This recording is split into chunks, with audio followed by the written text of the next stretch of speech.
hearing like the war, but except war's for real, and it's an amazing thing. But there it was from August 31st, 1954, of Hurricane Carol. Now this next recording, I put this into circulation some years ago. I found this at a radio station in Baltimore, WFBR, and it was recorded on the back of a 16-inch electrical transcription, and it was something that no one thought too much about. Well, as it turns out, this is the only recording that exists of some 188 and a half hours of very, very historic broadcasting that occurred in 1937. Here's what happened. There was a flood that occurred in 1937, the famous Ohio River flood. In fact, damage stretched from Pittsburgh to Pennsylvania to Cairo, Illinois. 1 million were left homeless, 385 killed, and property damages of over $500 million. Now this broadcast is significant because it was a time where radio was used as a communication service. Now that's interesting in that most people don't realize radio is meant to be a broadcast to you. It is not meant to be for the communication of personal messages. So I can't say to you, hey, I need help over here. They have to get special permission for that. And this was done for this broadcast. Really, I think it was the first time in history that it ever happened. And above and beyond that, they knew they would lose power in Louisville, Kentucky. WHAS was providing the live coverage for this. So they arranged to have their signal brought by a telco line to WHAS, or rather to WSM in Nashville, who then broadcast and relayed their transmission when they went off the air. So, in addition to all of this, this had become such a big deal, and I hope you're following all this now, it's like an algebra word problem, but this became such a big deal that stations around the country wanted to rebroadcast the signal, and they were given permission to do that. Something was formed called the Voluntary Intercity Radio Network. WFBR in Baltimore was a part of that. So that's why we have this recording. So this is WFBR relaying WSM, who is relaying WHS. A very rare recording, and this is from back in 1937 of the Great Flood. This is Maryland's pioneer broadcast station, WFBR in Baltimore. We are rebroadcasting a signal of WSM in Nashville, Tennessee. During the first 45 minutes of every hour, you will hear flood bulletins coming from the heart of the flood area in Louisville, Kentucky. During the last 15 minutes of every hour, you will hear personal messages given from the studios of WSM in Nashville. On the Tennessee River, E.A. Boyce, after traveling 200 miles down the swollen Tennessee River from Florence, Alabama, through Tennessee to Gilbertville, Kentucky, reports that the river is in good condition. Quote, it is on a stand. There is little drift. Visibility is good, and navigating conditions generally are better than we dared hope. End quote. The best answer to rumors emanating from Nashville to the effect that the Illinois Central Bridge below Gilbertville is closed is the fact that Captain Boyce has already brought the Jayhawker past it now. Signed, Jack Lewis, WSM Chief Engineer on board Jayhawker. I have you something.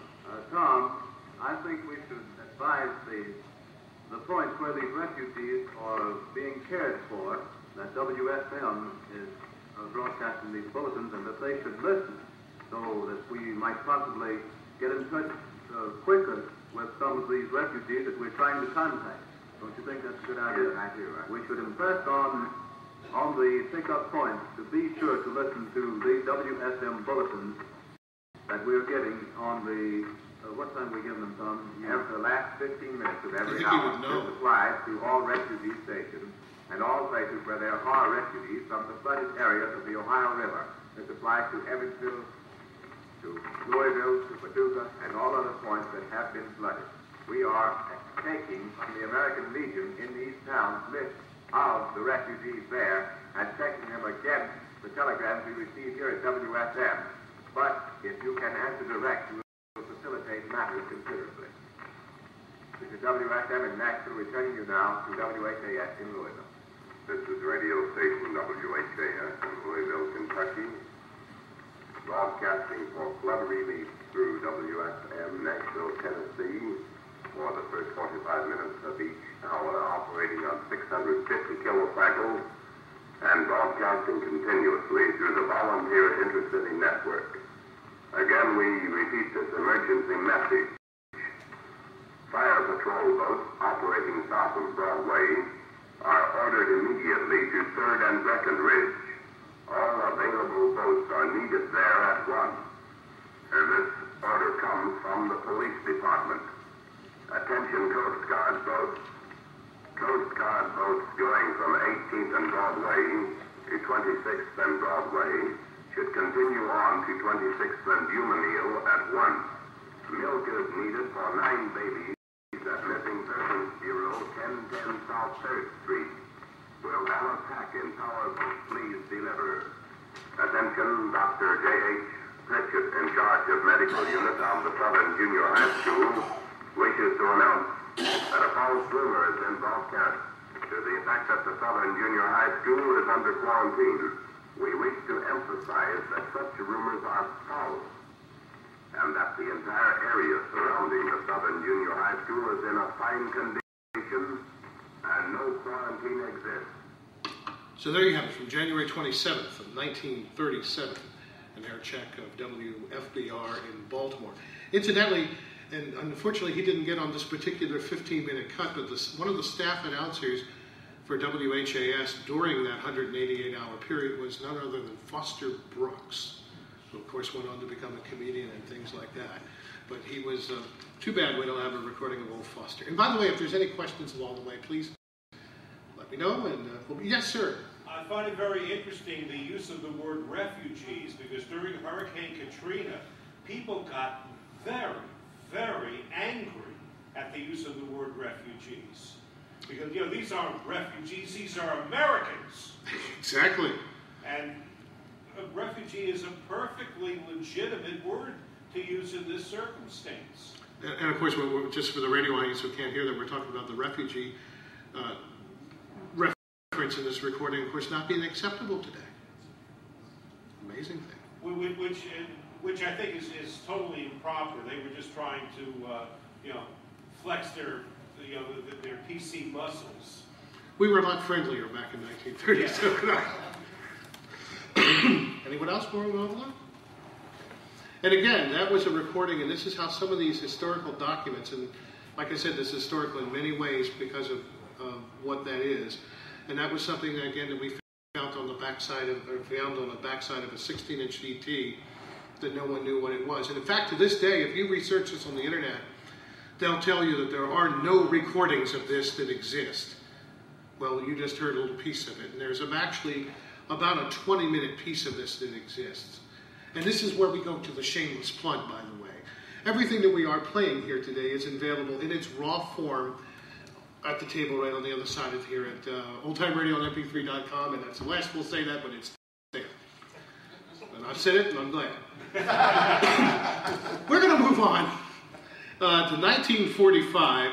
A foggy morning, a Saturday morning in New York City, and a Mitchell B-25 bomber was heading over New York, had just left near LaGuardia Airport, and unfortunately it hit the Empire State Building.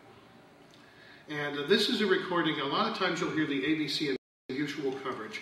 This is a recording from NBC Radio, and again, this is from July 28th of 1945.